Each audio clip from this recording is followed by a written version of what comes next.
And I'm Keon. And this is Inevitable, that podcast paid for by the Freedom League, because this week we watched The Overlords. Written by Matthew Graham.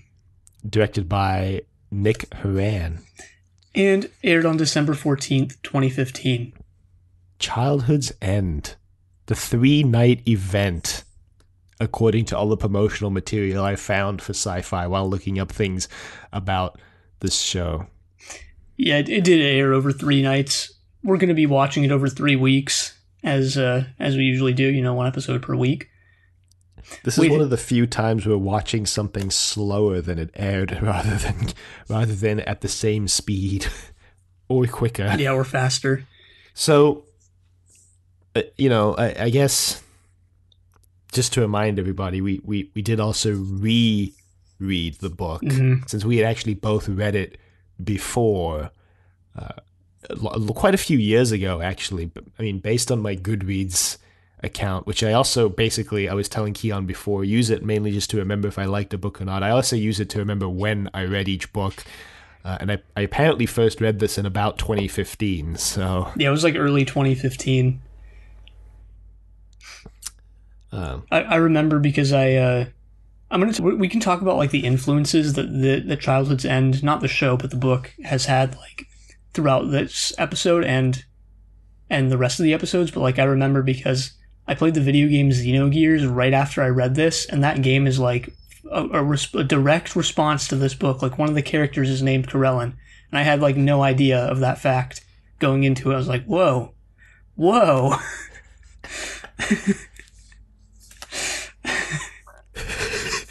Yeah, I've had a friend recommend Xenogears and Really? Xenosaga to me, actually. Wow, that's surprising. Is it? Yeah. Maybe it is. I don't know. Yeah. But yeah, she really likes that series, and she tells me every so often that I should play it. No, you have the game if you want to borrow it, so. Oh. Well, that actually solves one of the problems I had, which was that I had no way to acquire the game. You have a PS3, it runs on the PS3, so you're set. All right, well, that solves a lot of issues. We're just doing this live. Okay, Childhood's End. Back to Childhood's End. Well, speaking of the influences, like, I don't remember seeing this in my copy of the book, and I think you have the same copy as me, Keon. Same cover, at least. Same copy of you as you. But it's referenced other places that Kurt Vonnegut basically said that Childhood's End is one of the like top 5 masterpieces of science fiction. Of course, Kurt goes on to mention that he wrote the other 4, but but the point still stands that this was pretty influential. It was. I didn't realize how influential it was the first time I read it, but yeah, this is pretty damn influential. And influential to the point that basically, like, as soon as it was written, people were trying to make a movie adaptation of this. The big one being Stanley Kubrick, basically, like, coming on the scene, reading the book and being like, I want to film this, and finding out very quickly that the rights had actually already been sold, optioned, actually, to Universal, I believe, who hung on to the rights pretty much through the 70s. So that's actually why we have 2001: A Space Odyssey, is because Kubrick really wanted to adapt Childhood's End, couldn't. He started reading some other Arthur C. Clarke stories and ended up collaborating with Arthur C. Clarke. 2001: A Space Odyssey was originally a short story that Stanley Kubrick and Arthur C. Clarke together expanded into a movie, which then the expanded plot Arthur C. Clarke wrote the book of simultaneously while Stanley Kubrick was filming the movie. And the plan was for them to come out at roughly the same time, the book and the movie. Yeah, so sort of like, it's weird to think about, but that was sort of like an early multimedia project, right? Like, this was back in, like, movie came out in like 68, I think. Yeah. So definitely sort of the beginnings of that type of thing. It's actually really weird to think that, like, multimedia couldn't have even really existed before then. You could have had, like, a book and a play or something, right? Like, in the early 20th century. But I don't know. Whatever. it's kind of amazing that early Hollywood, and this is something that a question I asked my previous roommate, big film buff, big film historian, which was like, what was the point at which in Hollywood more movies were being made that were original rather than based on books or plays? Because like right up until it's about the 60s, most movies that were made were based on books or plays, some of which were like the book was published and like the next week there was a movie in production already. Because like just the whole industry of people writing original movies just like didn't exist yet. So it's weird to think about, weird to think about. Well, we should also mention what we've kind of referenced as well. Like Arthur C. Clarke himself is basically still one of the greatest sci-fi writers. Definitely one of the most prolific ever. Have you read any of his other things? I've read a couple of his short stories, but not too much else. I don't believe I've read anything else of his. I've read more. I've read more Asimov than Clarke. As I was about to say, that like the other juggernaut of the 20th century science fiction was definitely Isaac Asimov and Ursula Le Guin. She came after them, but like Ursula K. Le Guin and Philip K. Dick. Yeah. Yep. I guess I would. Let me clarify. Isaac Asimov and Arthur C. Clarke are like the kind of first half of the 20th century, almost like up until the 60s, and then after that it was they're a little Dick older. And Le Guin. Yeah. Surprisingly enough, and probably unfortunately enough, like I've actually read more random like pulp science fiction stories that like nobody even really remembers anymore, like from the early or from the first half of the 20th century, than I have like Arthur C. Clarke or Isaac Asimov.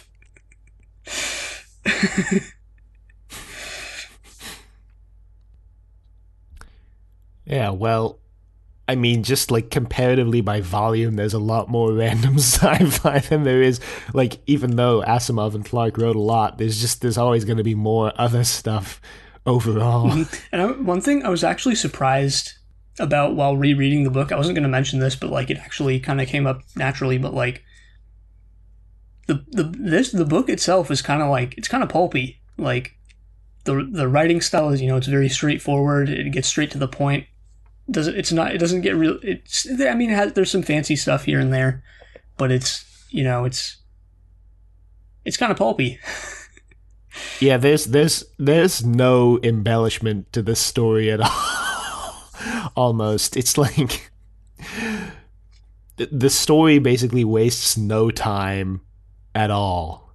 It gets right into it and just goes. Yeah, it's very straightforwardly 212 pages for my copy. Yep. It's very straightforwardly written to the point where, like, compared to the other books I was reading simultaneously before it, like this one almost kind of bored me for like maybe the first 50 or so pages before I kind of got into it, because of the writing style. And then like as the book went on, I was like, okay, this is actually really good and cool. But yeah. I hate to admit, but yeah. Yeah, I guess there is a little bit of... it's interesting that the first, 50 pages bored you, because the first 50 pages or so is about how long part one is. And at least in my copy, there's an introduction by Arthur C. Clarke written in the 70s. And I'm pretty sure it's in Keon's copy, too, because I know we talked about this introduction. But in this introduction...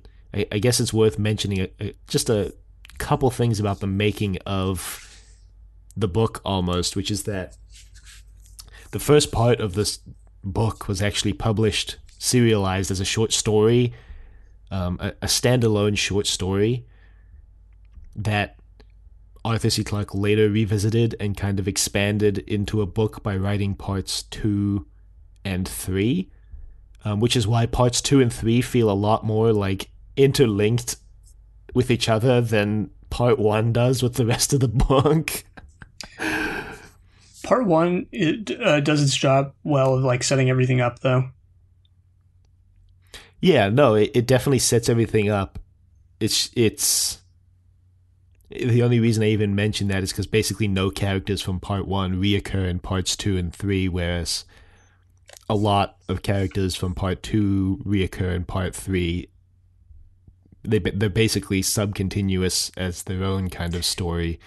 That doesn't seem to be the case with the show. Obviously, we've only watched the first episode so far, but just kind of looking at the cast list, it seems like Stormgren, who is a completely different character in the show, which we'll get to in a minute, is going to, reappear and all of this. He was only in the book. He was only in part 1. Right.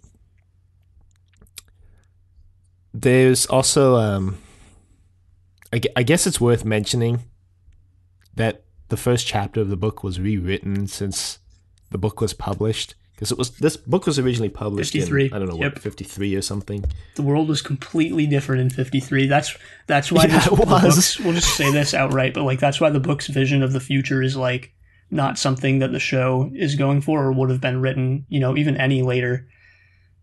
Like, I think if this book was written 10 years, if this was written in 63 instead of 53, I think it would have been a very different version of the future that the Overlord created, You can even see elements of that in the first chapter if you look back at the first chapter and compare it to the rest of the book. The first chapter feels... let me just explain actually what's going on with the first chapter first. The first chapter, when it was published originally, it envisioned a future where, surprisingly prescient, that the US and the USSR were racing to land on the moon, and like right as they were about to land on the moon, the Overlords show up. In the rewritten version, which Arthur C. Clarke didn't really need to rewrite it in my opinion, but he felt like he needed to rewrite it since, by the time he was writing this introduction and the book was republished, that had already come to pass. And I think in the introduction he mentions that, whoever was president, Reagan or George H. Bush, had just mentioned that they were planning to like go to Mars by the turn of the century. And so he rewrote the first chapter to be instead the US and the USSR actually cooperating to land on Mars. And like right as they're about to take off, the Overlords show up, and then the rest of the book is unchanged. I wonder what he would have done if like there actually was Mars landing. Like, what if like would he have rewritten it again? I actually almost feel again like you can tell that first chapter is a different vision of the future because the rest of the book is there are a lot of, I guess they're kind of throwaway lines because they're not necessarily super important to the overall story. A lot of lines where they're like, oh man, Earth was like in conflict right up until the moment that the Overlords landed, whereas in the first chapter that's clearly not the case anymore. That his rewritten version, the US and and Russia are like cooperating on this mission, so it's a lot more optimistic than perhaps some of the rest of the book was. Yeah, I mean, it's overall even with regard to stuff other than the the political backdrop, I guess, like it's not a very feel good book. Like, it's like I mean, let's just put it this way: it's not a humanist book, like in the sense that they literally say at the end, like the human race as you know it is over. Sorry, man. The book itself tries really hard to convince you at the end through the character of Jan or Jan. In my head, I always pronounced it as Jan, where he's like, it's neither optimistic nor pessimistic. It just is. Yeah, and we'll have to see how the show handles it. But like, I don't know. In my opinion, this is this. It's many things, and this is an oversimplification. But like, it's to me, this is like a story about like how, when the human race or just when people become, complacent or like when there's nothing left to strive for, like, that's you lose something of your humanity. Mm-hmm. That would be like my like elevator pitch of the book or something like that. Yeah, and I think part of us rereading the book was also wanting to talk about the differences and perhaps how TV and the book handle certain things differently, because and we talked about this with The Prisoner especially, that there's a lot you can do with TV and the TV medium that you can't necessarily do in books, and vice versa. Right. I don't think either of us really knew how different the show was going to be. No, we didn't. Not to mention the fact that we both like heavily misremembered the book. Yeah. Or at least the pacing of the book. Yeah, I mean, let's just go into that for a second. Like, we both read the book and we were like, for some reason, we both remembered the Jan Roderick's plot as being like the bulk of the book when it's actually not. It is definitely the most interesting part of the book, where he's going to an alien world, but like, page count wise, it's not the main thing in the book. Whereas I remembered part 1 with like Stormgren and everything being like 10 pages, but it's actually like 50. It's about a quarter of the page number. I remember the kidnapping part being a lot bigger part of that section too, and that actually was like 5 pages. Yeah, and then surprisingly enough, the show reduces that by a lot and changes what it's all about. Right. But anyway, okay, go ahead. Oh, I was just going to say, I remember the second part being like completely nothing at all, and that ended up not being strictly true either. Completely forgot about the whole party scene. Oh, I remember that. I completely excised from my memory the underwater base and all that stuff. I also I didn't completely forget the like weird cult island thing, but in my head it was like 5 pages of the book. Yeah. What did we think this book was? Like, our version of this book that we remembered was like 26 pages or something like that. Our version of the book was like 26 pages combined of Stormgren, the underground base, and the island, and then just like Jan's life story for the other 200. Yeah. Because I guess maybe the way that I remember the book is that Jan is more of a kind of sort of a protagonist figure, whereas actually the way the book is really written in its final form, there isn't necessarily one sole protagonist. It is. Certainly for the first part, I would say Stormgren is more of a protagonist, but for parts 2 and 3, I wouldn't say there really is like a sole protagonist. It's more of almost like an ensemble cast. Mm-hmm. But yeah, so I'm sure we'll be pointing out some of the changes and talking about them. I want to do this the same way we did The Prisoner 2009, where we don't necessarily focus too much on whether or not the changes are better or worse, but there is one change that I think is almost explicitly worse that I'm going to save to the end of this episode, because I'd like to explain the plot of the episode before I talk about that. Or I guess I wouldn't say it's necessarily worse, but does put a bit of an awkward spin on certain things, but otherwise I think I'm going to try and look at the TV show as its own kind of thing and compare and contrast without necessarily ranking. Or maybe until we've at least seen the whole thing. Yeah, that's a good idea. I mean, but you mentioned The Prisoner 2009. Well, funnily enough, this series was directed by Nick Horan, noted Prisoner 2009 director. That actually is a good segue into like this show. We both were kind of like, just, to talk a little bit about the making of, we both kind of assumed it would be a much more American production than perhaps it actually has turned out to be. I guess we both figured that SyFy is an American TV show, that it wouldn't be so heavily produced by British creators, but turns out that's actually wrong. Most of the behind-the-scenes crew on this are British or non-American, let's say, creators. That Nick Horan directs it. The writer Michael Graham, Matthew Graham, excuse me, co-created the show Life on Mars, which is a show that I've just realized we don't actually we haven't talked about on Inevitable, but we've talked about somewhat often on Trust Your Doctor. Isn't John Sim? John Sim is in that. Yeah. I don't know how I knew that, but I did. I think he's the main character, right?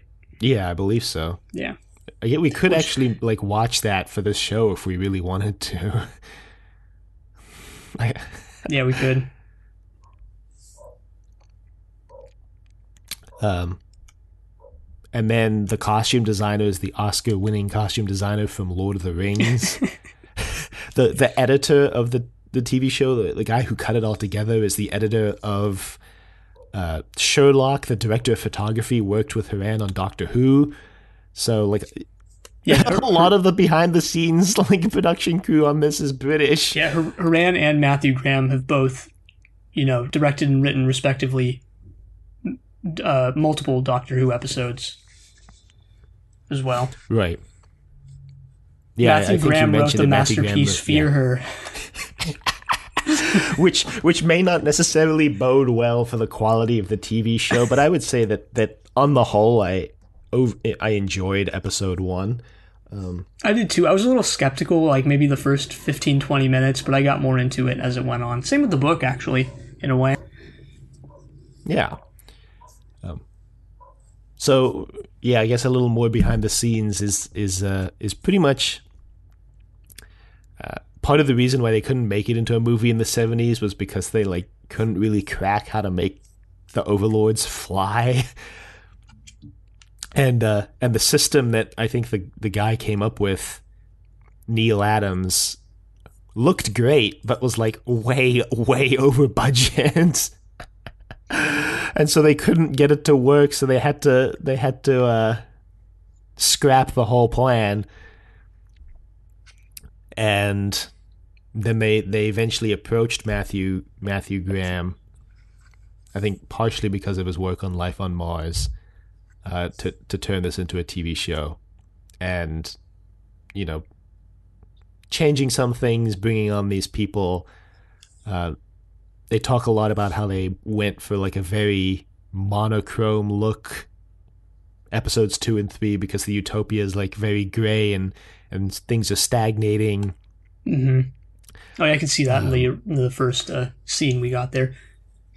And you're getting this from a couple different articles, right? So we'll put those in the show notes. Yeah, I've got two specific articles. I'll link in the show notes. I have a couple more that I'm going to save for the next couple weeks just to try and drag this out a little bit and just to fill out these episodes. I also, we should talk about how we watched these. I purchased these digitally on Google Play.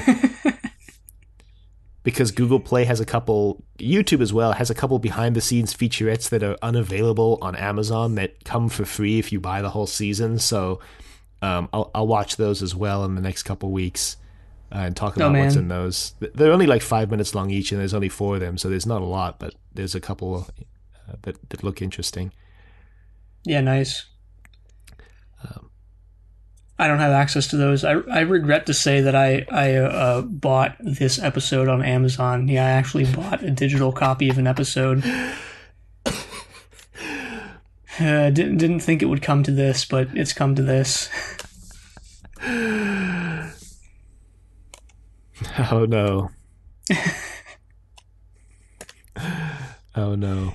I wonder if there are like more featurettes on the Blu-ray. There might not be. I mean, it might be one of those like bare bones Blu-rays / DVDs that's just the episodes. Wow, if I order the Blu-ray, I can have it tomorrow. Apparently, thanks. Yeah, one of those ones where like the case isn't even good enough to secure the discs. Like you open up the case and the disc just falls out.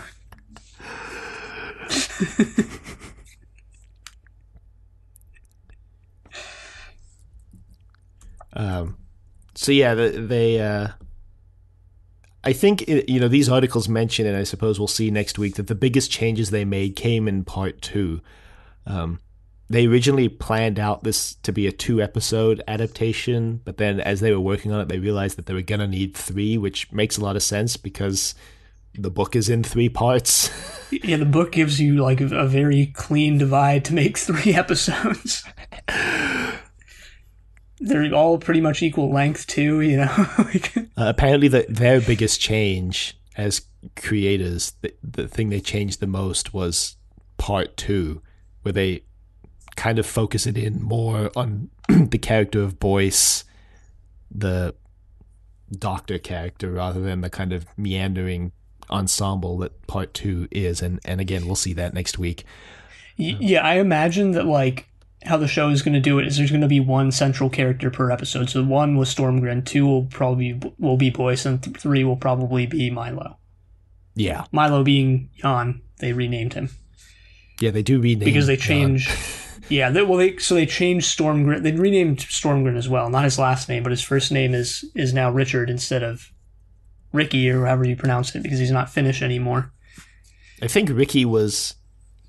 Oh yeah, what? Yeah, it was Ricky in both versions is like his nickname, but I think in the book it's not a nickname for Richard. It's a nickname for, again, like you said, he's Finnish, so it's a nickname for his name. It's just not Richard. Yeah, and it's spelled like RIKKI.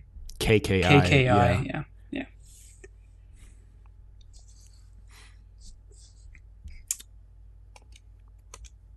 Well, I guess should we just kind of jump into it?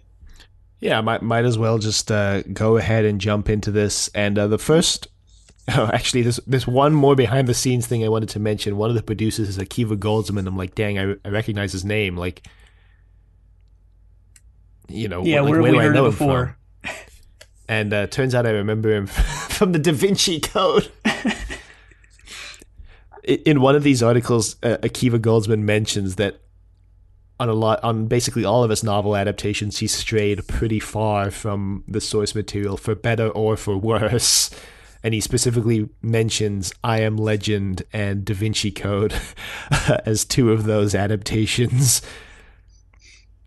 And I, Robot. Yeah, I'm just looking at the special features that are on the Blu-ray, and it looks like they're all pretty much just deleted scenes. Yeah, and we know how confusing that can get when you watch the deleted scenes alongside the episode. Cough, The Prisoner 2009, cough. Wow, some of these deleted scenes are long. They have an extended version of the first meeting between Ricky and Karellen, and it's 9 minutes long. Damn.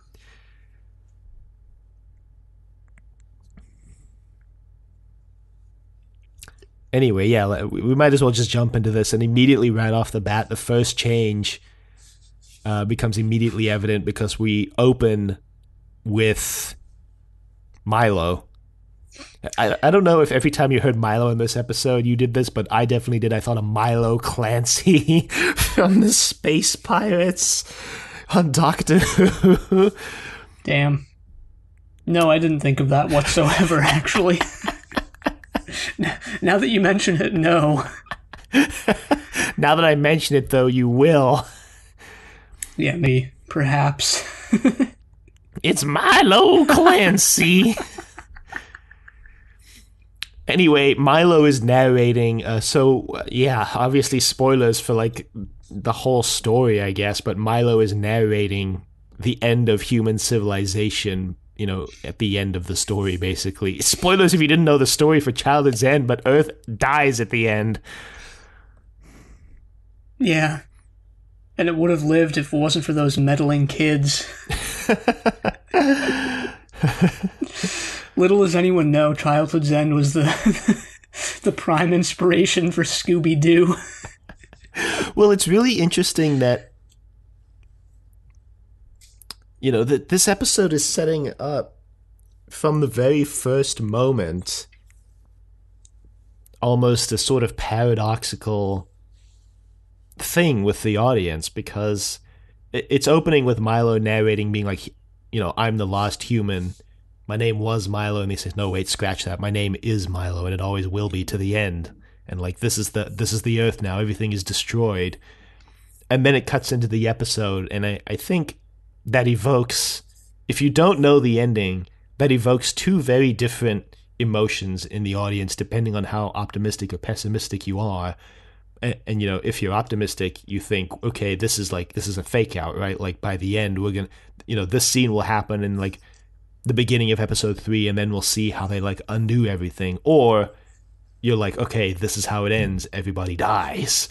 And either you have a lot of hope going into this series, or you're like, you already know how it's going to end. And I think that's pretty interesting.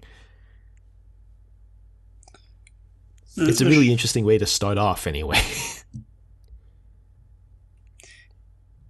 I think it's the fact that you can either look at it very optimistic or pessimistically if you don't know how it ends, kind of almost plays into the theme of the ending, which is that, or at least the theme of the ending is Arthur C. Clarke wrote it in the book, which is like, this is neither a good nor a bad thing. It's like the next evolution, like it was inevitable or something. Yeah, check out Inevitable at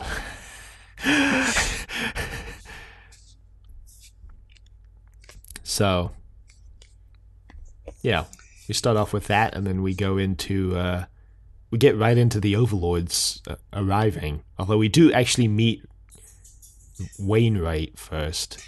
Yeah, so after the Milo thing, there's like a little montage of like everything wrong in the world, like poverty, war, hunger, all of this, and interestingly enough, this comes up later too. Like pollution is a big part of it. Back in the 50s when this was written, like, it wasn't like as big of a problem as it is now, right? So it's like in Arthur C. Clarke's childhood's end, pollution is not even like a factor. Like plastic didn't even really exist in the way it does now in the 50s. Like I think plastic was like created in the 40s or 50s. So yeah, wasn't like plastic whirlpools like the size of small nations, like just in the ocean and stuff like this. So I think that this is actually the title sequence too. This time lapse of bad things going on Earth. Oh yeah, what was it? I guess I didn't like. Yeah, because it's set to a very it's set to a very slow, moody version of What a Wonderful World. Yeah, I guess for some reason I just didn't think they were going to play that in all the episodes, but yeah, they probably will. Well, I guess we'll find out next week.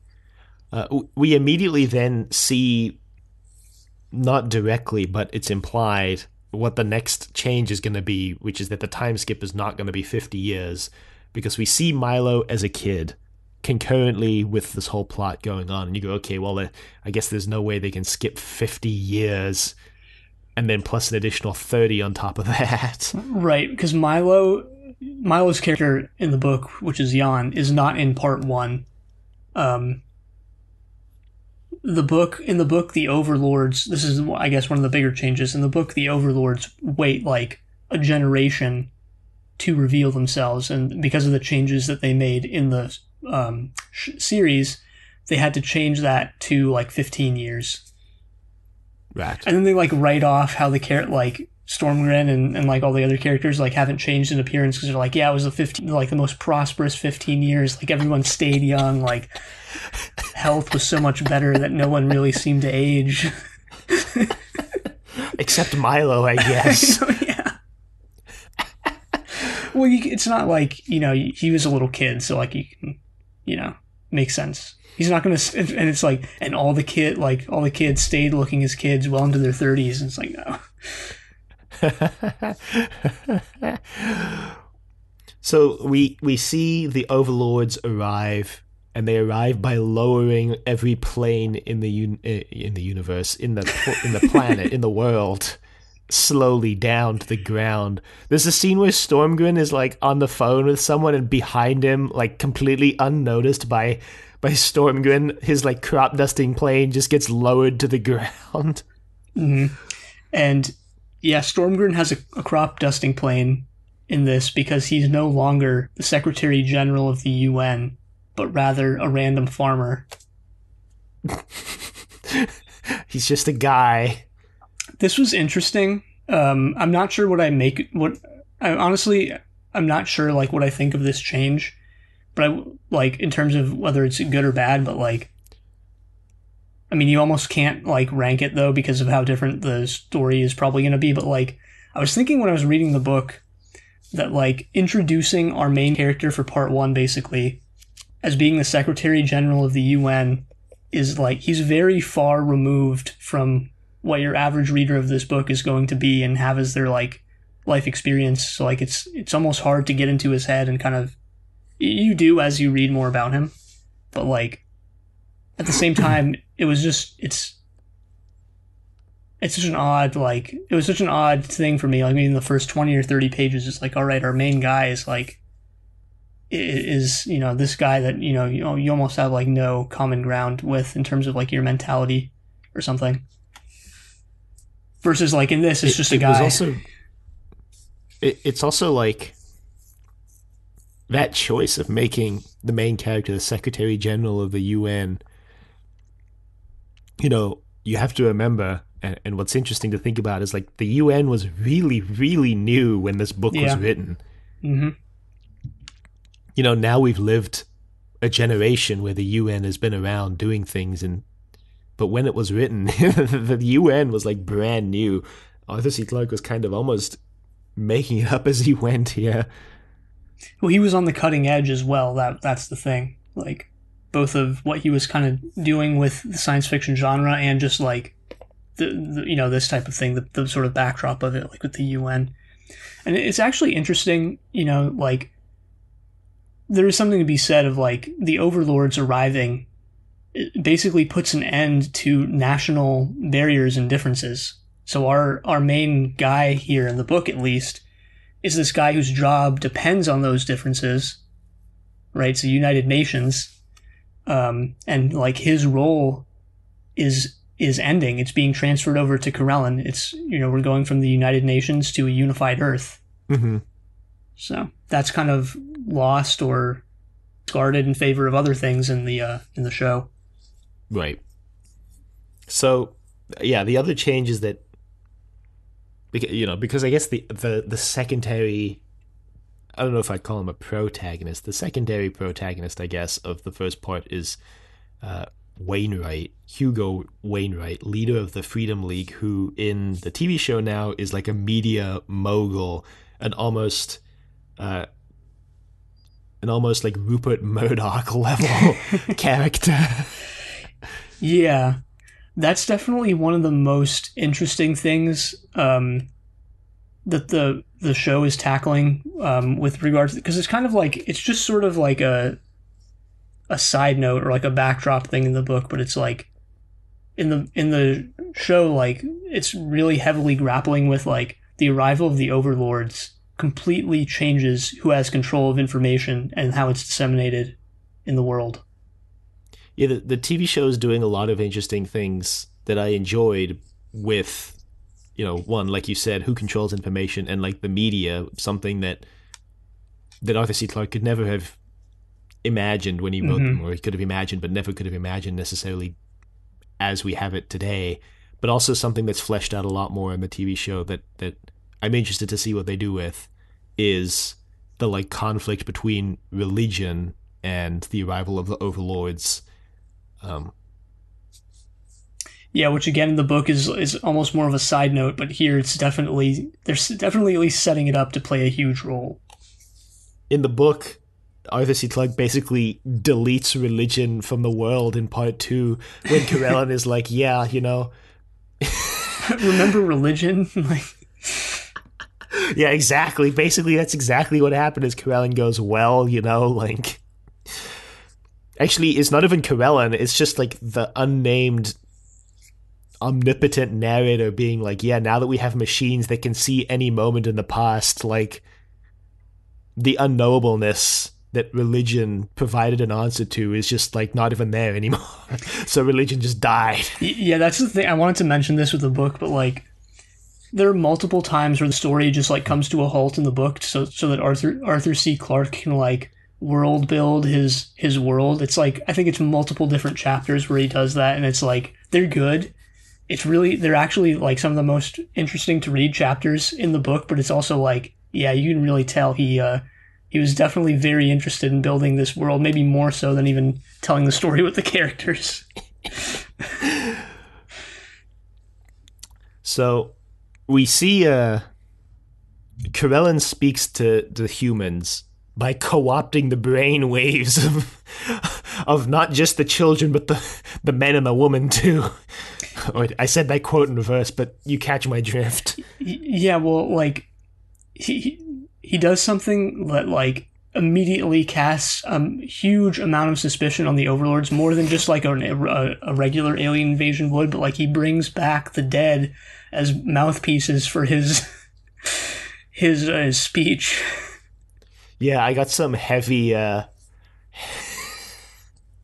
heavy Children of Earth vibes from this. I know, and that's actually like we're going to talk about the references, or at least I think we were, but like Children of Earth, like come on, that's definitely like it's in the continuum of Childhood's End, even if it wasn't a direct, correlation type thing. But like even that, Torchwood Children of Earth, man, the invasion heavily revolves around the children. And that one, it's almost like I obviously don't know, so I don't want to say that it was like a direct, directly inspired by it, but like Childhood's End, the aliens come and they're here for like this higher purpose that humans can't even understand. It's like, it's not even fathomable by us. They even say that like, we have no words to describe why we're here. You're just going to have to trust me. Versus like Children of Earth, when they finally find out why the aliens are there, they're just like drugs, man. I mean, there's also the Children of Earth like hiding the aliens for like forever. Yep. And even when they build that pod that they can enter, it's like filled with smoke, so you can't even see the aliens. Yep. But yeah, so Karelin, says his little speech about how we come in peace. We're not here to conquer you. We're here to guide you. You are no longer alone. One of the guys who says this phrase, you are no longer alone, has the most like hilarious delivery where he goes, "You are no longer alone." Anyway, Wainwright is in a board meeting with his second in command, his right hand lady, who is way more incendiary than Wainwright ever is in this episode. And like most of Wainwright's like potentially racist towards the Overlord comments, his throwing a grenade into the conflict comments actually like mostly originate with this lady being like, "Hey," like whispering in his ear like the devil, like, "Hey, maybe we should do this." Oh, except for the fact that like she mentions that actually Wainwright is the guy who comes up with the name the Overlords, because he runs this like Daily Mail-esque rag paper.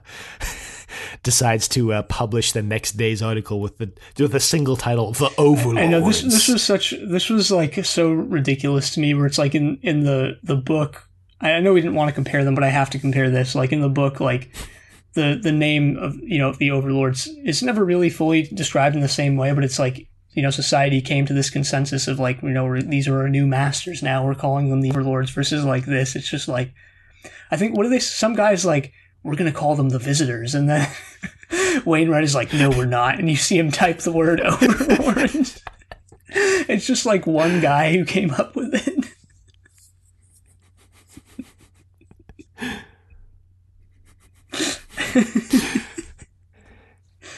What's funny though is that the Overlords do like absolutely nothing in this episode to like assuage the concern of them like not being there for sinister purposes. Like their ships look menacing as hell. They like their choice from Firefly. Their choice of Stormgren is like they send down a probe that like dismantles his house. Like they are doing nothing to indicate that they are not here for an evil purpose. Yeah, probably triggering like people's PTSD with the whole bringing back the dead thing. Yeah, that too, like, there is an element of the Overlords are immediately shown to be like basically all-powerful, omnipotent beings because they've cured death, essentially. Mm-hmm. It's actually really difficult to do an alien invasion in this way, like that is going to be perceived in a positive way. And the book completely skips over it. The book, they arrive and then you just go straight into like, they've been here for 40 years or whatever it was. Yeah, the way this is done in this TV show, the way it's done in Childhood's End makes me really want to, at some point for this show, to watch the I think it's the 1970s series V, which I think actually someone emailed us about it at some point. 1983 miniseries. It's only 2 episodes long, because in that also an alien species arrives to Earth, parks themselves over multiple cities, and is here for like a mysterious higher purpose that they refuse to reveal to humanity. Yeah, and the movie Arrival is the same thing as well. Plenty of movies and things are. Yeah, the movie Arrival, the aliens do a lot more to like not be menacing. Yeah, they don't really do anything. Like they just show up. It's actually like, funnily enough, calling them in this episode, calling them the visitors, may even be a sort of wry reference to V, because the aliens in V they refer to as the visitors. Like in their name in that show is the visitors. Probably is, yeah. But there's this meeting in this, middle of nowhere Missouri town where Stormgren is there, and they're all panicking. They're like, what's going to happen to our way of life? We're just simple farmers providing food for the world. And Stormgren like picks up a basketball and shoots a hoop, and he's like, well, they're still allowing us to play basketball. He misses, by the way. Yeah. This is shades of my mom did a stage production of High School Musical, and the guy we had playing Troy, like, there's the scene at the end where he's going from the basketball game to the audition. Like his one job as an actor was to make this basketball hoop, because the line from like his dad is to be like, yeah, nice, and then his announcer goes, he shoots, he scores. But when we did it on stage the one night, he like made a shot and completely missed, and the announcer just goes, he shoots, he scores, while the ball flew off stage. It was, you keep your eye on the back of the hoop. That's the trick. It's like in baseball or any other sport, you keep your eye on the ball, while in basketball you keep your eye. Okay, whatever. Shades of keep your eye on the other guy's elbow when you're going for a high five there with that advice. I've never heard that before, but all right. Yeah. Really? Well, you have now. I'll use it next time I high five someone. I guess like in a decade from now. Welcome to 2022. We're still in COVID-19 world. COVID-19. Hell yeah, 2 years strong. Well, so Karelin sends down this probe to dismantle Stormgren's house. him and his girlfriend. Yeah, this is like fiance. Yeah. Fiance by the no, it's like. They're in this weird position where like they were maybe going to get married, and then like their life took a weird turn, so they're just dating right now. And then near the end, he's like, "Can we like, let's get this wedding back on track?" And then he like does this like cutesy proposal thing. Anyway, they're like their partner, his significant other. They're like they're hiding. It's basically like they both know that they're eventually gonna get married. Until this event throws their relationship for a loop.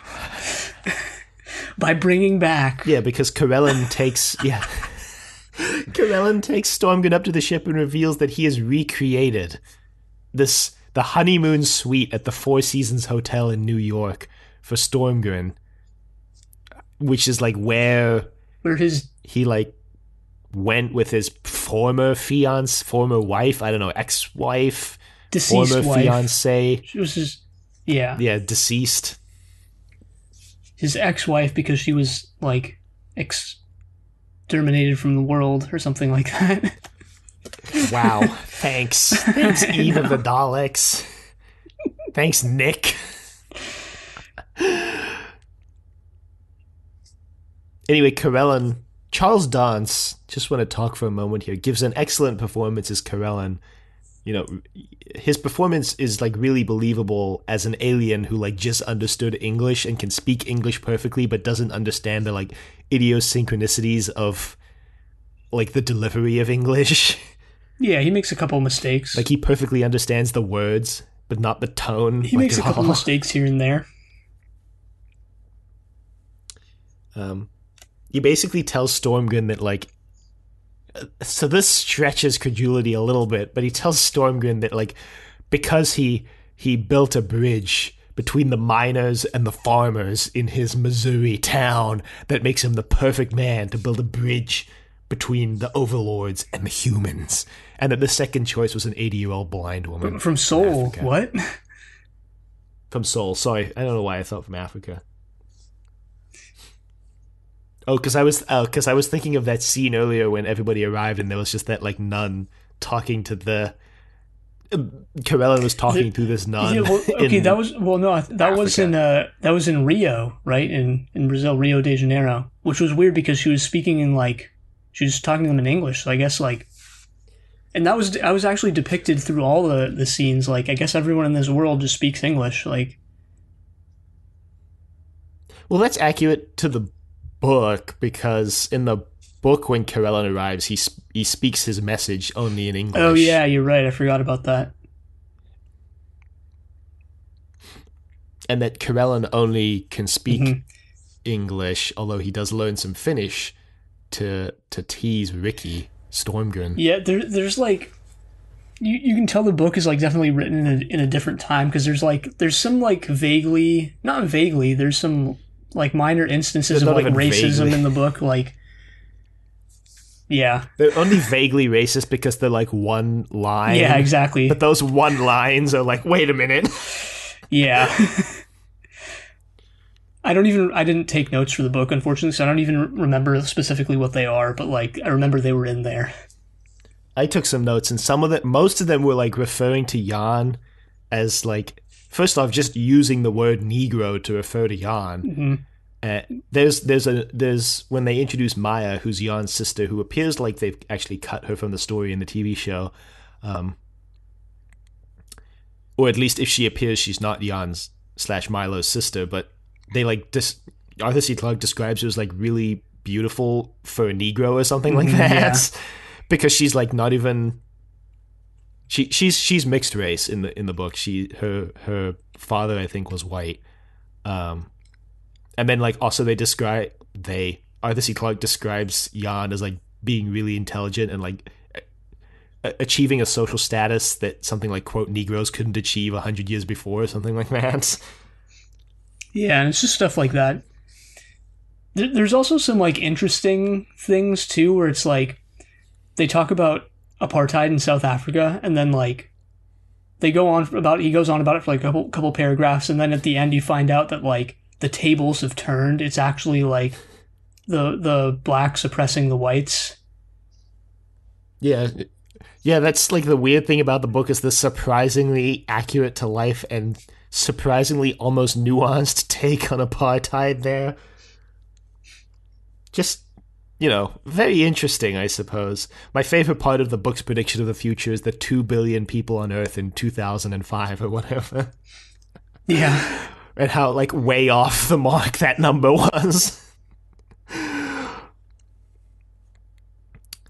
So Stormgren, Corellon gives Stormgren a vial, and he's like, you can do whatever you want with this vial. It's not, we don't know it's a vial, it's kind of just like a metallic tube thing. Stormgren brings it back down to Earth. As soon as this scene happened where, like, he brings it down, and, like, some feds show up, basically, and they start fighting over it, and I was like, this is just going to be a test, isn't it? Like, the vial is nothing, it's just, like, a test for humanity to see what they do with, like, an alien gift. Like that one episode of South Park. But no. Well, so this guy who is, like, I don't know, I guess the president's chief of staff or something, he's like the head of the Secret Service, actually, I think, shows up because I guess what is Stormgren's, like, partner's name? What's it's like Ellie name? Or something. Ellie, I guess, reported Stormgren kidnapped by the Overlords. They show up to try to take it from him, and this is a really interesting scene because they're like, oh, you should just give it to us of your own free will. And he's like, yeah, you've got a gun on me. And he's like, yeah, but I'm not going to use it. It's, it's just for protection. I'm just, holstering it here and vaguely touching it, And Stormgren like draws this direct parallel where he's like the Overlords, they took me up there. Corellon talked to me, and then he said that I was free to go and I could do whatever I wanted. I didn't even have to take this vial, and I took it, and now I can do whatever I want. And he actually gave me free will, whereas you guys are telling me that I have free will, and yet you guys aren't giving me a choice. Yeah, there's definitely like, if you hadn't read the book, they're definitely painting it at this point as like they chose Stormgren because he's kind of a gullible guy. Like, he immediately trusts Corellon after one meeting. I mean, they do kind of play with that little later where, like, especially Ellie kind of, like, points out, like, maybe you trust him because he recreated the damn honeymoon suite. Well, so we should say, like, Stormgren is very clearly not over his first wife, and so that's how Corellon kind of lures him in, so to speak. So Stormgren's reaction to this is just to open the vial. And we actually cut to, this is a bit of a weird cut, but we cut to him like riding along with the Secret Service guy to, I guess, the White House, revealing that like every disease in the world has been cured thanks to that vial. Yeah, they're going to give like a press conference, and they're going to have Stormgren like be the guy. He's going to deliver it. Yeah, so Stormgren gives his press conference, and people have questions, obviously, but he kind of dodges all of them. And then we get so this is also another really interesting thing this show did, which was like playing with the nature of reality, where it fades out like it's going to an ad break, which is probably where they actually put the ad breaks in the show, and then it starts this thing that feels like an ad, and then it ends with like paid for by the Freedom League. Right, and they're all sort of these like mini commercials that like kind of snidely indicate how bad the Overlords are. The first one is a kid talking about how like the pigs at her farm, like they're all well fed at her dad's farm, are all well fed, but they don't know any better, and they all go to their deaths happy, and it's like paid for by the Freedom League. Right. I liked this as a way to portray the passage of time, because every time you get one of these, it's like a little more time has passed, and people are getting used to the Overlords and all of this stuff. I like these also as an update of like the Freedom League and like a modernization of their like tactics. The second one is a guy giving a voiceover like, we were happy when they came, and it starts off with these images that are like all happy and jovial, and then it's like, they came into our homes, they provided for everyone, and then it's like by the end we were all dead, and it's like a shot of Hitler, and then it's like paid for by the Freedom League. Oh, one thing I wanted to mention, just because it was funny, was like one of the reasons Corellon gives for having Stormgren be his guy is that Stormgren doesn't have any baggage. Like, he's not a famous person. And I was like, I don't know, you see, this dead wife thing seems to have like kind of a lot of baggage for that, but he also gains fame because of this choice. Right. I just wanted to also make one more note on the ads, is that they remind me a lot of, there was a campaign ad in the I think it was the 60s or 70s. I don't remember which presidential election it was now, but it was basically just like a child playing in a field. It was a very controversial ad, and it's still one of the most like famous and studied political ads, because there are people who believe it actually did sway the election, where it's just like basically the ad is like, it's called Daisy, and it's basically a little girl playing with daisies. Like, it was the 1964, that's what I thought, it was the Lyndon Johnson election. Johnson put out this ad against his opponent, who was Barry Goldwater, I think. And it's a kid playing with daisies in a field with like a really benign like kind of voiceover and just a countdown starting from 10, and then when it gets to 9, it just cuts to a shot of a nuke going off. When it gets to, so like right away, it goes 10, 9, and then it goes to the... It goes 10, 9. It counts down from 10. It actually... So the kid is playing with daisies and is counting from 10, playing with the daisies, picking off the petals, and then it like fades between her voice to a man counting down from 10, and then it cuts... we see when it gets to 0, we cut from this kid straight to a nuke going off, and then it's just like a voiceover saying like, these are the stakes that we have in this election, vote for Lyndon Johnson. Just like a very similar vibe to these Freedom League ads. Oh, the ad itself, I think, is actually pretty much you can watch the whole ad on Wikipedia, so I'll link to it in the show notes for people who are curious. But yeah, anyway, so now Wainwright. Okay, first off, actually, one of the funniest things is that Stormgren's dog's name is Diesel. I don't know why that's funny, but I thought that was kind of funny. Named after Vin himself.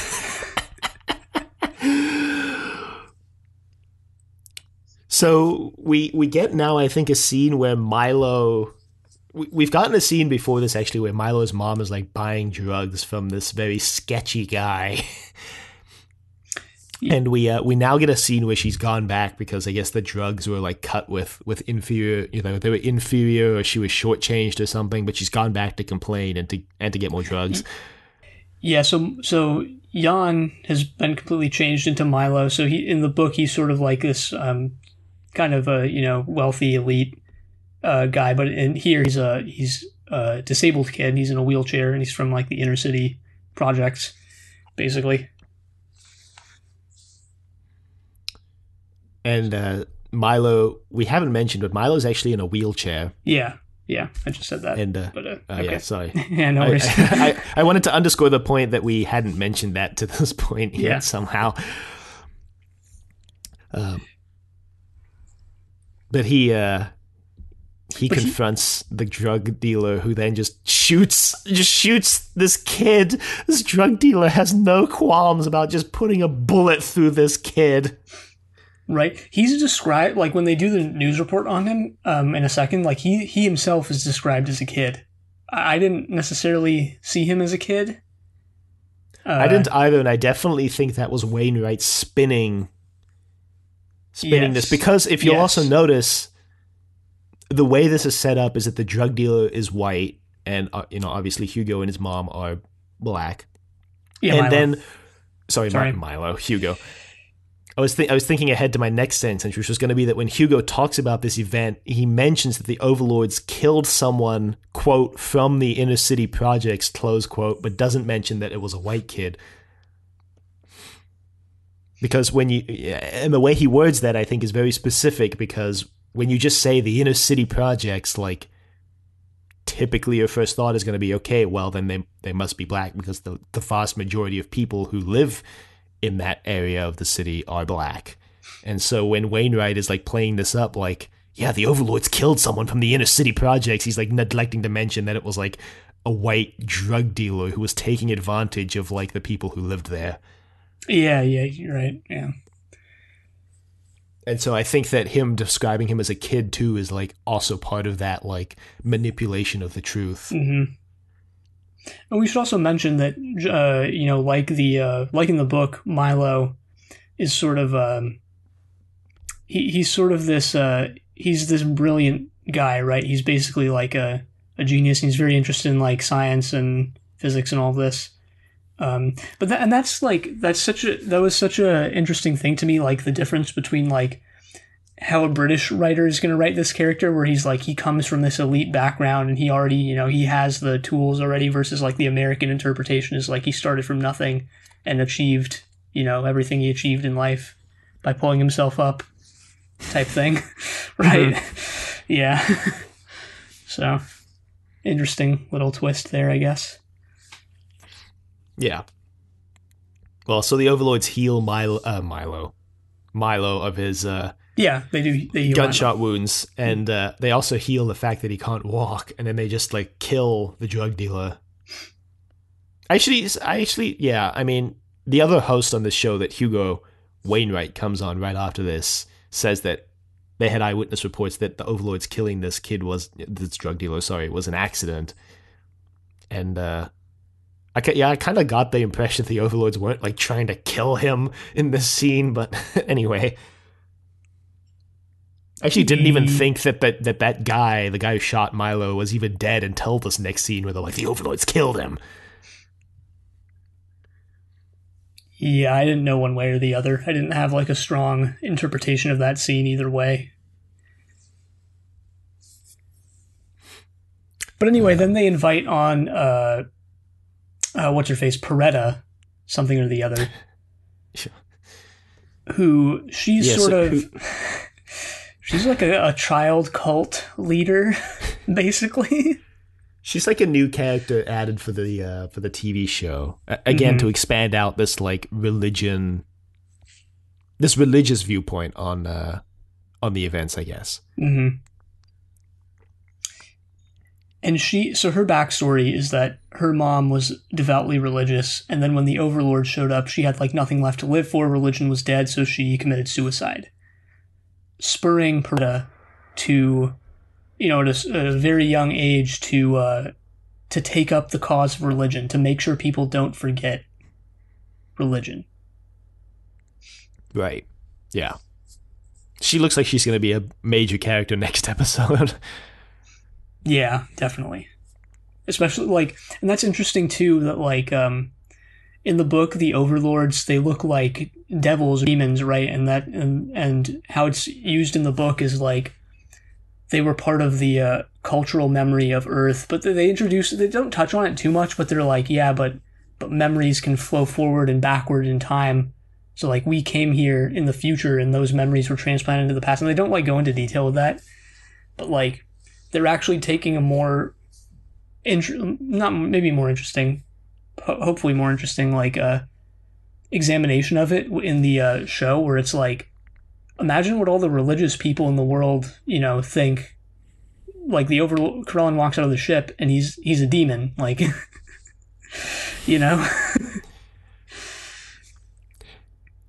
Yeah, I mean, I don't know if it necessarily be more interesting or less interesting, but certainly it's going to be more fleshed out.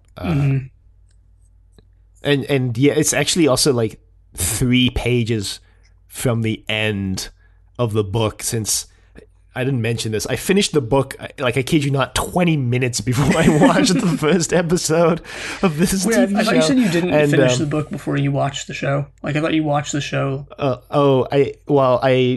I think I said that I didn't know if I would get the book done before I watched the show, because I wasn't sure when I was going to have time in the day to read, but I ended up getting the book done right before I watched the episode. Gotcha.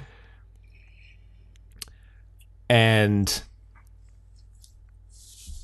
yeah, so it's 3 pages from the end of the book when Jan comes back from the other planet, and they just go and I think it's Rashaveric, yeah, who basically just tells Jan because Jan asks, he's like, have you been here before? We all have this imagery of demons, and he just goes, no, it's just racial memory is a thing, and also when you become telepathic, the kids are now, time kind of becomes irrelevant, and it's that, memory can go both ways. And Jan just kind of accepts this and go, yeah, I guess if there's racial memory, it makes sense that it could flow both ways. And that's it. That's it's 3 to 4 pages before the end of the novel. It's you read that and you're like, can we just stop the plot and focus on this? It seems kind of cool, actually. Can we kind of... Yeah, in the final pages of the book, Arthur C. Clarke just dropping this really interesting concept and then being okay, now I'm going to end the book, bye. I know, PJ Hammond style, Sapphire and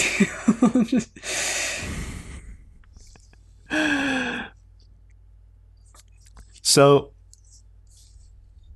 Stormgren and Ellie have a whole fight where Ellie's if the aliens hadn't arrived, we'd be married by now. And Stormgren's yeah, maybe, but I have responsibility now, Ellie. People count on me. I'm the only person who talks to Corellin. And she snaps back that maybe the reason you keep going up there is because it's the honeymoon suite at the Four Seasons in New York. Because he has revealed this on TV at this point. Perhaps accidentally. I mean, how many people was he telling about this honeymoon? He told his future... I mean, he told, I guess his girlfriend about, the honeymoon he had with his ex-wife, or his former, his deceased wife. I don't know. It's, Yeah, he says something I only love you, Ellie, I love you. And she snaps back with, the most unfair statement that may have ever been said by someone on anything we've ever watched, where she says, yeah, but you wouldn't love me if she was still alive, which, okay, that's a little unfair. Yeah. Well, anyway, the idea is that their relationship is kind of falling apart, and the Overlords were the catalyst for it. Anyway, we now get the kidnap scene And I say scene because it really is one scene. Hugo and the gang kidnap Stormgren. So I guess another change from the book is in the book, Wainwright is actually completely unaware of the kidnapping and is not involved at all with the kidnapping of Stormgren. In the TV show, he is like the head honcho who instigates this whole thing. Mm-hmm. Oh, I don't know why I said the book doesn't really deal with religion. It does, because Wainwright is... He's basically, I guess Peretta is stemmed off from his character in a way. He's like her actually in the book, but yeah, I don't know, whatever. But anyway, yeah, they kidnap Stormgren. And then yeah, Wainwright is like, we're like 20 miles underground or something, like they'll never find us. But then like he reveals that he's live streaming this to the whole world, and it's like, well, not exactly doing much for your life. I thought Corellin was doing that. Unbeknownst, I think it was Corellin.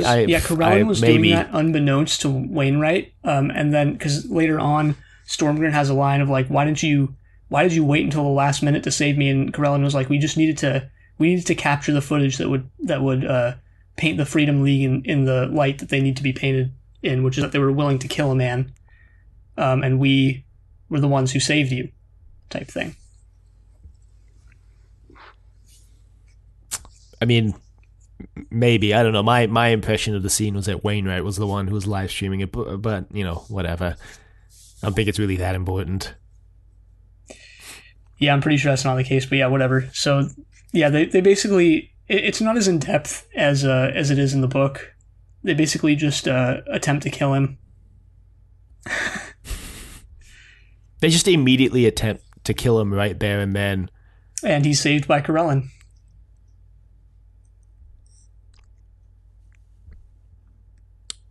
And yeah, he's brought back into Corellin's ship again, and this time he actually, like, they recreate a version of his first wife from his memories. Well, he thinks it's that, but she claims explicitly that she is the same person.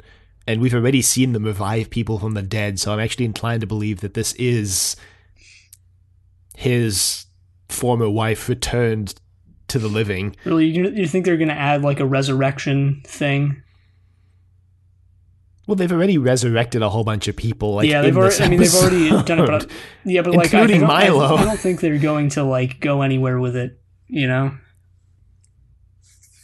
They might not go anywhere with it, but I think that this lady, this girl, whatever her name was, is not just a recreation, but is the actual person. Yeah, I don't know. What was her name, actually? She claims that she's not a recreation it was from Annabelle. Ricky's memory. I thought... Annabelle. She claims that she's not a recreation. She also says that, like, in very soon, Stormgren will understand, like, her purpose there and why Corellin did it this way. Yeah, I thought she did claim she was from his memories. I don't know, whatever. We'll see. My only note for this is such a weird angle to take on this. Yes, I mean, you're right, they probably are going to follow up on this. Stormgren does appear in all 3 episodes, unlike the book where he's only in part 1, so... And according to IMDb here, I'm just looking at the cast list. Annabelle Stormgren, is also in all 3 episodes, so she's coming back. As is Ellie Stormgren as well. Shocking. Introducing a bit of a love triangle into Childhood's End. Nice. The book had one too, with what's his face having an affair. George. Yeah. Having an affair that you think is going to become a major plot point, but then just like when his kids become psychic gods, he just goes, you know what? Now I've realized what's important in life. Yeah, it was like sort of a not a very important thing. at least in my reading of the book. Maybe some people really focused on that part of the book. Who knows? Would doubt it, though. Anyway, with their future marriage on the rocks, Ellie and Stormgren decide that they need to capture footage of Corellin. And so in the book, I thought it was an interesting part of the book where they're like kind of figuring out that Corellin is behind a two-way mirror or a one-way mirror. In the book and the show, they seem to just know that he's behind that mirror, which is fine. Well, in the TV show, he figures it out because he like puts his hands up on the wall and like Corellin bangs the other side of it. Although in the book also, like, the room in which Stormgren talks to Corellin is just, like, an empty room with, like, a view screen that Stormgren assumed was a TV for a long time. Right. So he conceals a camera and, you know, he gets the footage. And you see them in their, like, living room. They're looking at the footage on their computer or the pictures on their computer, and they're like, we can't show this to anyone. Yeah, so, like in the book, the final meeting between Stormgren and Corellin ends with Corellin going, okay, bye. Yeah. And I think the show does a good job of like setting up the friendship between Corellin and Stormgren. Like they seem like pretty good friends as they did in the book. And then like this Corellin's exit, like it just comes out of nowhere and it hits Stormgren hard. And I think the music in particular, while the soundtrack was generic for the rest of the episode, I think in this moment really captures like the emotion of the scene. And I thought so in the book as well. It's not like a very emotional book, but I thought the end of part 1 in particular, where it's becoming more clear that like Stormgren really considered Corellin a friend. I thought that was one of the more emotional parts of the book. And same for the episode as well. Mm-hmm. The soundtrack is generic as hell, by the way, like just to get that out there. Except for this one moment, I thought it did a good job. One thing that I think that the TV show could have done better was the transition from Stormgren like blindly trusting Corellin to like getting to the point to be willing to try and see what Corellin looks like, because in this episode he just trusts Corellin right up until the point where like Ellie just goes, you should get a picture of him, and he goes, okay. Whereas, and I'm not even necessarily saying the book did this the best way possible, but in the book, it's like fully like half of that first story is Stormgren coming to realize that like maybe he has been blindly trusting Corellin and that maybe he does deserve a little more information than what he's getting. Also, so Corellin tells Stormgren that they can't reveal their true form because humans wouldn't accept them, but that very soon they will, and he actually tells Stormgren that he will live to see that day. Mm-hmm. Because like we mentioned before, the book puts a generation gap on it, and the reasoning behind that from the Overlords was that they wanted to wait until like the majority of the population of the world had always known the Overlords in their life and just had them as like a facet of life in general. Versus like in the show, that's kind of discarded. They only wait 15 years. I guess they just wait until people are kind of used to them, and then they just go ahead and do it. Yeah, the episode ends with their revelation. Yeah, so the final bit of the episode cuts ahead 15 years. Catch up with some of the characters. Milo has really done well for himself. He went to MIT, right? That guy, the guy who was living out of his car, has also really done well for himself. Really upgraded. The world is like... Yeah, we didn't even mention this, like, old mentor figure that Milo consults every so often, because there's one more scene with Milo kind of before the time skip where he goes to see this guy when he can now walk, and the guy who has a name that I don't know. Yeah, I don't know it either. He basically talks about, he asks Milo like why he seems still sad, but even though he can walk now, and Milo says, when I was in the wheelchair, people didn't really look at me. I was kind of invisible, and now that I can walk, I'm like amongst people again. And the guy asks Milo what he wants to do when he grows up, and he says he wants to be the first person to see the overworld planet. Yeah, so it's definitely foreshadowing that, and I think it's also this thing with the wheelchairs, like foreshadowing, like the main thing of the story, which is, you know, the transcendence to a different form of existence, right? Is like the way he's been living up until now was like a crutch in a way, and that's going to be reflected on a macro scale with humanity. According to IMDb, this guy is just this is just named Janitor. I didn't really see his character as being a janitor in any way, but his character doesn't really have any defined like job. He kind of just hangs out in this burned out car all day, which is, you know, the retirement life, you know. Yeah, I mean, I guess if you're gonna live out of your car, kind of sucks, but yeah.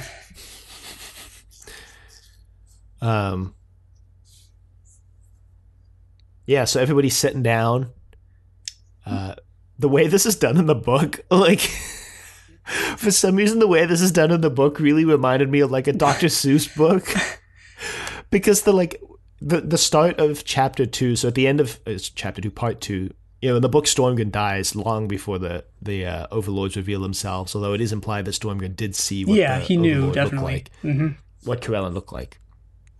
But the start of part 2 is just like, today's the day, said the news reporters. Oh, today is the day, right. Said like the mothers. Today is the day, and like that. Very Dr. Seuss-esque, pre-Dr. Seuss, I guess. But like, yep, you're right.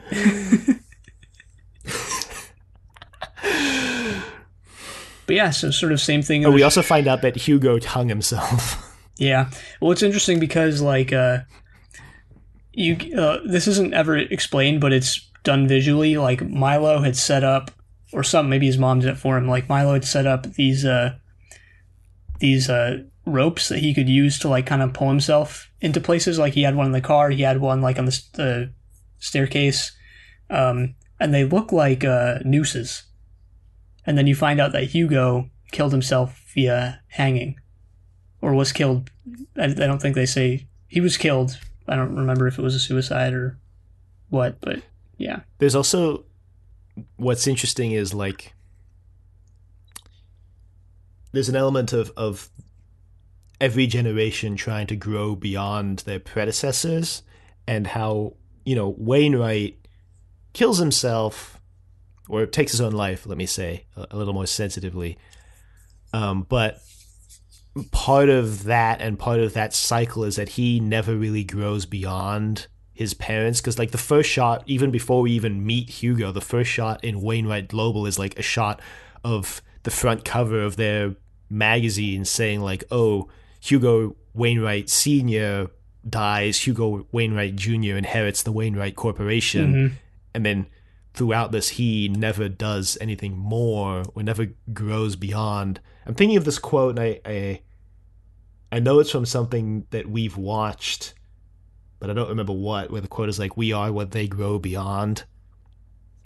And yeah, beats me. I don't know. And so kind of the contrast between how Wainwright never really grows beyond what his father's legacy, never leaves his father's shadow, whereas Milo, yeah, sure, he was gifted the ability to walk now, but you know, it's implied, and we do see it borne out, that he kind of grows out of what his mom, kind of grows out of the situation that his mom was in. And we also find out from the scene with Milo in the time skip that his mom like cleaned up and she went to rehab and is like off drugs now, thanks to like, you know, thanks to really to Milo being able to be there for her and again growing beyond what she was. So the contrast between those two characters is interesting. Yeah, definitely. And so we see the broadcast. There's like they've built like a docking ramp for the for the Overlords to dock with Earth. Corellon has requested 2 children to be there, and he asks the children to come forward, and then walks out with the children. You know, to me, there's kind of an element of like children are a lot more accepting of differences than adults are. I think it's also like he's walking out showing that like children are not afraid of him. Like, there's nothing to be afraid of. Yeah, I think it's kind of both. One of the big themes in the book is that, like, when you become an adult, you're like, your brain is mostly set in its ways. And that's a big thing in part 3 with George and Jean compared to their sons, Jeff and the daughter. Poppet. I only remember the daughter as Poppet, even though that's not a real name. I don't think she even had a name other than that. Maybe I'm wrong about that. But she did have a name. Oh. Since I just finished reading this yesterday, you would think that I remember what the name was, but I don't. But she had a name. She did have a name.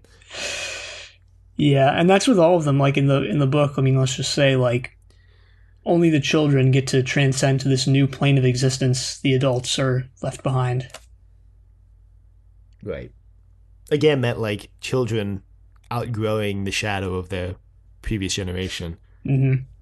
And just to be perfectly clear, this is, I mean, this is obvious without us saying it, but, like, the title not only refers to that, but it also refers to, like, humanity, the idea that a lot of sci-fi books and movies have, like, the humanity was in the cradle until X event.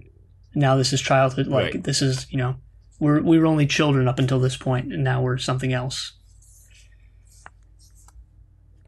Stormgun is watching with Ellie, and he obviously knows already, like, what the Overlords look like, and then Corellin reveals himself, and then he says something like, I think it was too soon. Yeah, because Peretta is watching this. She's freaked out. Do we see Milo's reaction? I don't remember. I don't think we do, although if Milo offers the janitor to come to the bar with him to watch, and the guy says, I don't need any of that. My life is good now. Milo says, well, I want to know what they look like. He's not going to be, it's going to be all over the news like 2 seconds after Corellin walks out. He's not going to be able to avoid it. Sorry to say.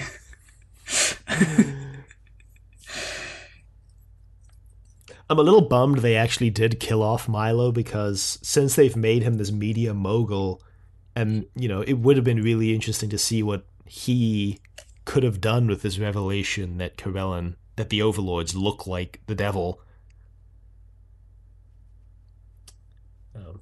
But that's okay. I mentioned this to Keon before we started recording, but I always imagined in my head that, like, the Overlords were a lot more brown than the, like, bright red they made them on TV. Yeah. Although I must say that the makeup and the costume is excellent. It is, yeah. Corellin looks really good, great even. I imagine them looking like sort of dark brown, leathery. I didn't imagine them looking... Actually, yeah, go ahead. I actually think that Arthur C. Clarke uses the word leathery to describe their wings, so maybe that's why we both went for more brown. But anyway, continue. Yeah, I was just going to say, like, I didn't even imagine them as being, like, humanoid demons in terms of their face. Like, I imagine them being the more, like, animal-style demons with, like, a snout and all of that. Right. Animal-style fries. Animal-style fries. Animal-style humans. And that's where the episode ends. On this Overlord reveal party. I kind of figured that this is where this episode was going to end. I mean, you want to end the episode on a cliffhanger, and ending it, like, revealing that the Overlords look like demons, like the devil, is a pretty good cliffhanger. So, we talked about a lot. We talked about a lot there. The episode was setting up a lot. Like, there's a lot to talk about. Yeah, I mean, the episode, yeah, like you said, it sets up a lot. One of the things I wanted to talk about that explicitly, I think, it's a change that they make in the episode that we didn't maybe touch on too much, but that I want to touch on more because it creates a kind of uncomfortable connotation, which is that there's a scene we actually skipped where the Overlords, like, jam up the Saudi oil fields, and then so, like, Stormgren and the head of the Secret Service, why isn't it the president? I don't know, fly to Saudi Arabia and basically tell... They don't even give them the option. They just tell, the Saudi princes that they're going to use those pipelines to pump desalinated water out into the Middle East now. Yeah, this is, sorry to interrupt, but this is like a continuation of Stormgren and the Overlord's plan to use the decommissioned Navy ships to supply food to people who are starving. Yeah, exactly. And so this change making Stormgren like a random farmer from Missouri, there's a lot of interesting things to do with that. But then like there's this weird element, and I don't know how to describe it except as weird. And there's a line in the book that I'm going to reference here that they didn't say in the episode, which like with Stormgren working directly with the U.S. government, all of his press releases come from like the White House press room with the White House in the background. It's the U.S. government going around telling the Saudi princes what they can do. It's like it creates this very almost uncomfortable like colonialist tone to Stormgren himself. It like makes him a very uncomfortable protagonist to root for because he's like so colonialist. He's going around telling people what they can and can't do as like a global power. I think in the book, when he's part of the UN, and because we know that the end goal of that is that the UN will eventually kind of morph into this world unified government, he's a lot more of a neutral figure, whereas in this he's like, especially I think with the history of like US and slavery and like the war in the Middle East,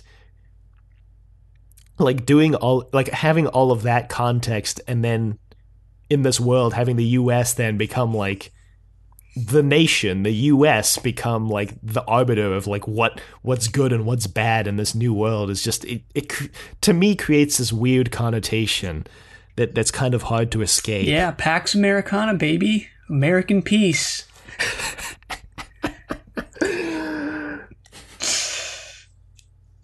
And so anyway, this line I actually wanted to reference in the book is that Karelin, at one point, Stormgren asks Karelin, like, well, who are you? Like, what is your role in this? And Karelin responds that he's just a civil servant trying to administer a colonial policy in whose shaping I had no hand. And it's almost like in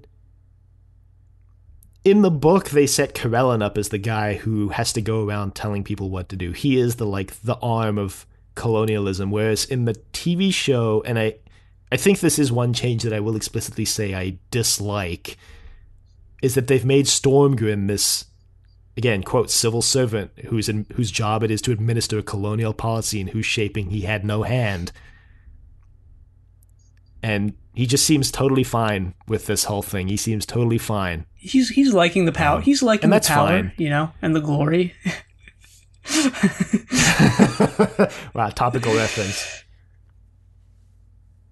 Yeah, in the book, they come at it from a weird angle in the book, like a super, very British in 1950s angle, where it's like Karelin compares himself to like, I'm kind of like the British in India, like I came into this position and, we have these new, potentially not ill-gotten gains for the terms of the overlords, but like I have these new gotten gains, but, we never really wanted it. And like, all right, whatever. And it's like, yeah, right. The British never benefited from India type thing.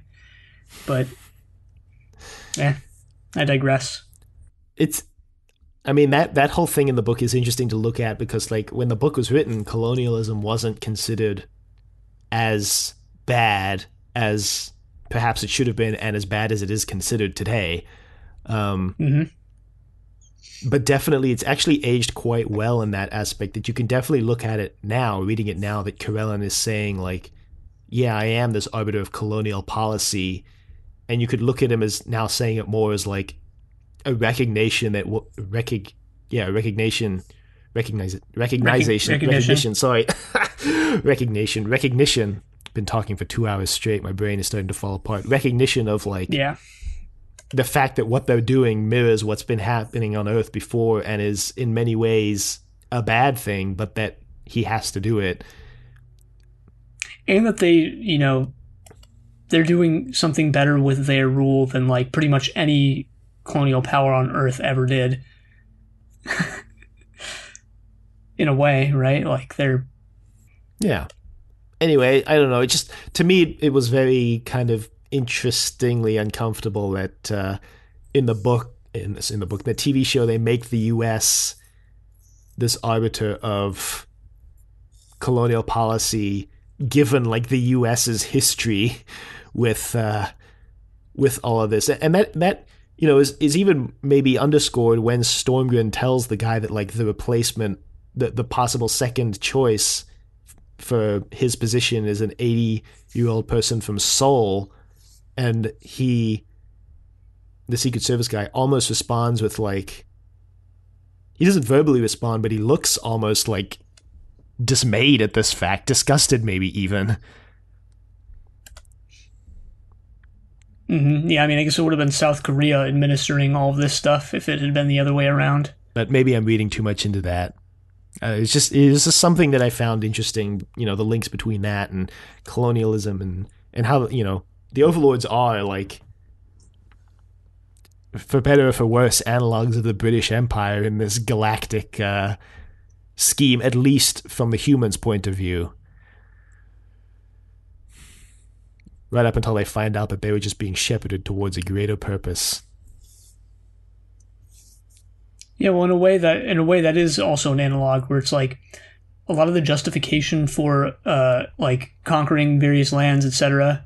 That the British and I'm sure other, you know, colonial powers in the world have used, including like, you know, U.S., other European nations, Japan, is that like we're making your culture like better or something like that. Mm-hmm. You know, like a civilizing force or something like this. Because we're pretty much at the end. Like this is. Well, this is the end of the first episode. We are at the end. Yeah. Yeah. Yeah. I've talked about actually everything I wanted to talk about. I'm just super surprised at how influential this is. Like, not even only in the like the English speaking and sci-fi like canon, because I think Arthur C. Clarke is canonical just in like English language literature in general, outside of like the genre of sci-fi, but also in like Childhood's End. You know, if you're someone like me who's very interested in like, you know, like anime and all this stuff, like this is like a huge text for all of that. Like as much as like Gundam even, or maybe not that much, but like so much of like Evangelion like directly draws from this. So many other shows and stuff like this. Xenogears, like I mentioned, which is a video game, but it's Japanese. Yeah, it's kind of surprising. Like the I didn't realize this actually, but like the movie of Evangelion is the end of Evangelion, and like it has to do with like a transcending event of like like humans are becoming something else. So. Yeah. Yeah, it's interesting. Yeah. I'm trying to see. I think I touched on everything. Like I said, I definitely touched on everything I wanted to touch on. We still have the other things to do. We didn't come up with any segments for this. I guess we'll just reveal. Well, I guess one of the segments would have been like differences between the book and the TV show, but we kind of did that like concurrently, so I honestly think it's fine. We somehow expertly melded that in. Don't jinx us. Don't say it in such a surprised tone, or the next two episodes are going to be like absolute dumpster fires. I don't think we need to come. Well, this is only going to be 3 episodes long. I don't think we need to come up with an explicit no. segment, but we should continue the segment that we're known for, our trademark segment, America/Britain's 10 actors. I guess it is actually both in this one, because like Charles Dance, who plays Corellon, is like a pretty much exclusively almost British actor. Same with Colm Meaney, who plays Hugo Wainwright, whereas then like the guy who plays Stormgren is like an almost exclusively American actor. Mm-hmm. Yeah, so interesting. Well, okay, actually, so this is an American-Australian production, interestingly enough. I don't know where the Australian side of that comes in, because it seems to be... I don't know. Yeah, I don't know. It's certainly not from Matthew Graham, who's a British TV creator, you know, Life on Mars, wrote for Doctor Who, also created Ashes to Ashes, the like follow-up sequel series to Life on Mars. Right. that was more successful possibly than Life on Mars. I'm just trying to see here. Maybe it's just like some parts of it were filmed in Australia. I don't know. I don't know. Maybe we'll try and find out. I'm going to try and read like at least an article or two about the making of for the next time. I know you have a couple open as well. But anyway, yeah, let's just go right into this. So I guess I'll just start because I looked up the guy who played you looked at three Stormgren people. and looked up 3 people. So Mike Vogel played Stormgren. He's a pretty prolific actor. Been acting since the early 2000s. He was in the Texas Chainsaw Massacre. He was in Wuthering Heights, the TV movie from 2003. What else was he in? Poseidon. No, he was in Cloverfield. Huh. Criminal Minds, the TV show. Miami Medical. I've never heard of that show, but he was in it. Bates Motel. Under the Dome. Childhood's End, obviously. Battle of the Sexes. The Brave, another TV show I've never heard of.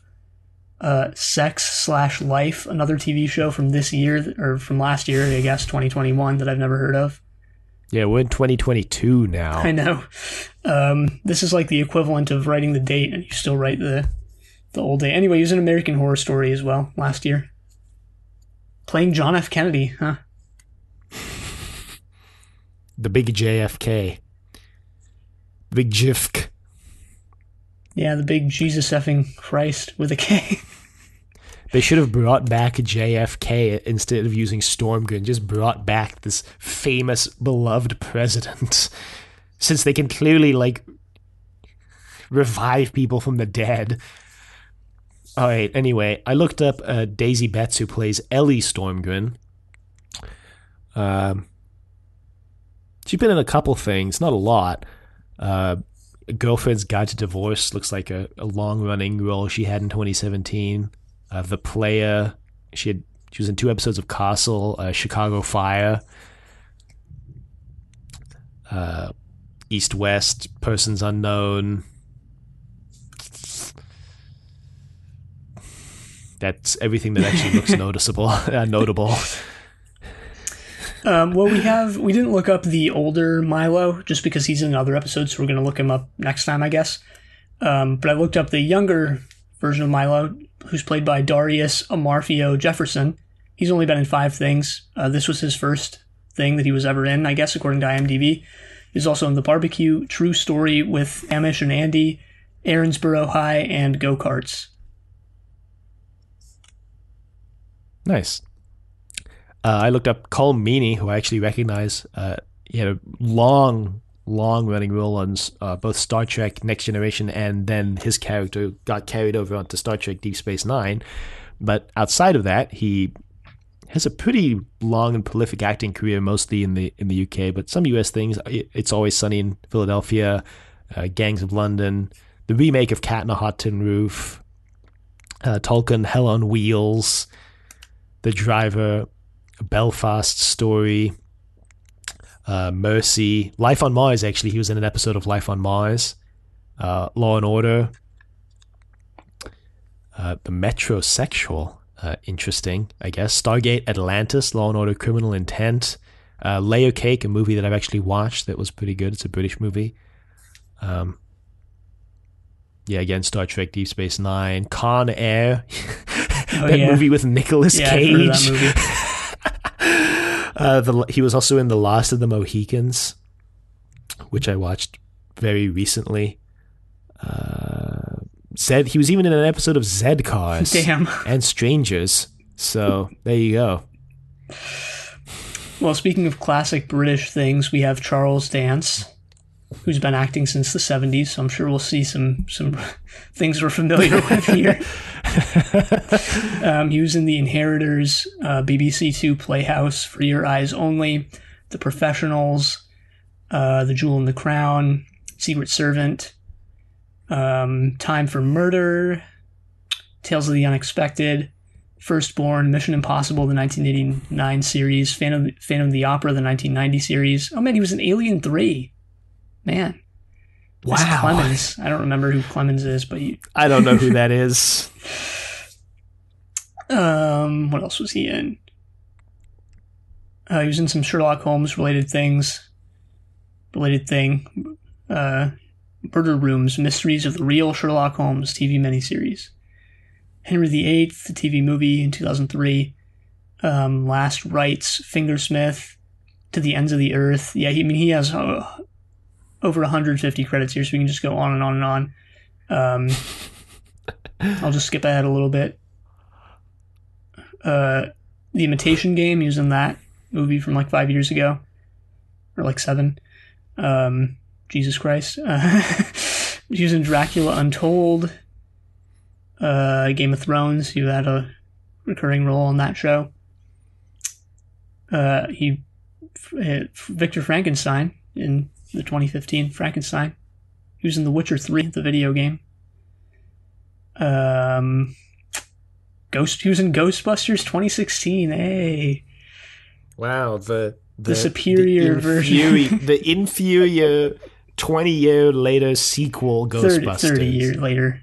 And superior. No, I'm saying it's inferior to Ghostbusters Afterlife. I'm making no reference to the original Ghostbusters. Well, I am. Even though I do think it's inferior to the original Ghostbusters, but that's a discussion for another day. He was in Black Ops 4, Godzilla King of Monsters, Rise of Empires, Ottoman. I guess. What? I guess I assume I don't know anything about this miniseries, but I assume it's like Rise of Empires, and they have like other ones like Roman or something like that. You know, this one's Ottoman. He's in a lot of other things that are currently filming, or like The Sandman, Serpent Queen. I don't know what Serpent Queen is, but it sounds cool. And yeah. Wow, nice. Well, no emails. Shocking, because this is the first episode of the season, really. So, but if you would like to email us, you can reach us at thedoctor@decoratevegetable.com. Questions, comments, concerns, angry rants, love letters, your thoughts on Childhood's End, book or TV show. You can find us on YouTube at Decorative Vegetable. You can find us anywhere you find podcasts at Inevitable, a classic sci-fi podcast. Be sure to leave a rating if you like the show, especially on Spotify. Check us out on Facebook. Trust Your Doctor. Like us on Facebook. Also check us out on Twitter at TYD Podcast, and follow us on Twitter. And next time we're going to be watching episode 2, The Deceivers. But until then, the end.